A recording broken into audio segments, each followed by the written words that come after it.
As the nation prepares for these historic hearings, our senior national correspondent, Terry Moran, has more on how we got to this extraordinary moment. Good morning, Terry.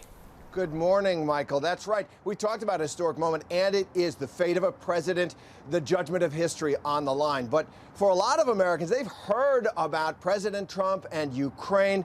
This is a process. How did we get here is the question. You're absolutely right. And today, for the first time, after hearing about all this, Americans become a nation of jurors, and they'll get a chance to hear witnesses and judge them for themselves.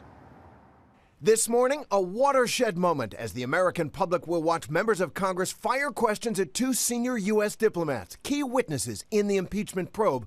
But it's really President Trump who's in the hot seat. Once the American people hear from these witnesses in the same way that I have and other members have, that they are going to be very concerned and they are going to want this president to be held to account. It all started back on September 9th. Congress receives an anonymous whistleblower complaint, which reveals how President Trump asked Ukraine's new president, Volodymyr Zelensky, to investigate one of the president's main domestic political rivals while withholding nearly $400 million in military aid.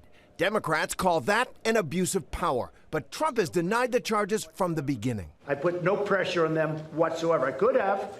I think it would possibly have been okay if I did, but I didn't. I didn't put any pressure on them whatsoever. The complaint amounted to enough evidence of wrongdoing for Speaker of the House Nancy Pelosi to formally launch the impeachment inquiry. The actions taken to date by the president have seriously violated the Constitution. And it was the very next day that the White House handed them a crucial piece of evidence, the rough transcript of a July call between Trump and Zelensky.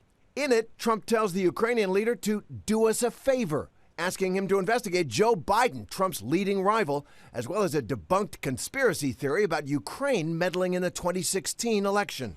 The president adamant he did nothing to pressure Ukraine to comply. There was no quid pro quo. No quid pro quo. There's no quid pro quo. Democrats believe the evidence shows otherwise after they interviewed 16 witnesses behind closed doors, including Lieutenant Colonel Alexander Vindman, an Iraq War combat veteran and national security official who was listening in on that July call. He told Congress there was no doubt Trump was seeking a quid pro quo with Ukraine. Another witness, Gordon Sondland, a Trump megadonor and his own ambassador to the European Union.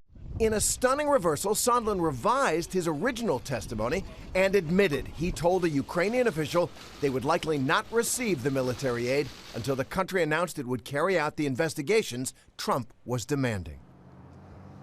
So impeachment is a hybrid process. It's a search for evidence, but it's also a political process. While members of the House and ultimately senators will be judging here, they'll be looking to the American people to see what they decide. Robin? All right, Terry, thank you so much. Hi, everyone. George Stephanopoulos here. Thanks for checking out the ABC News YouTube channel. If you'd like to get more videos, show highlights, and watch live event coverage, click on the right over here to subscribe to our channel. And don't forget to download the ABC News app for breaking news alerts. Thanks for watching.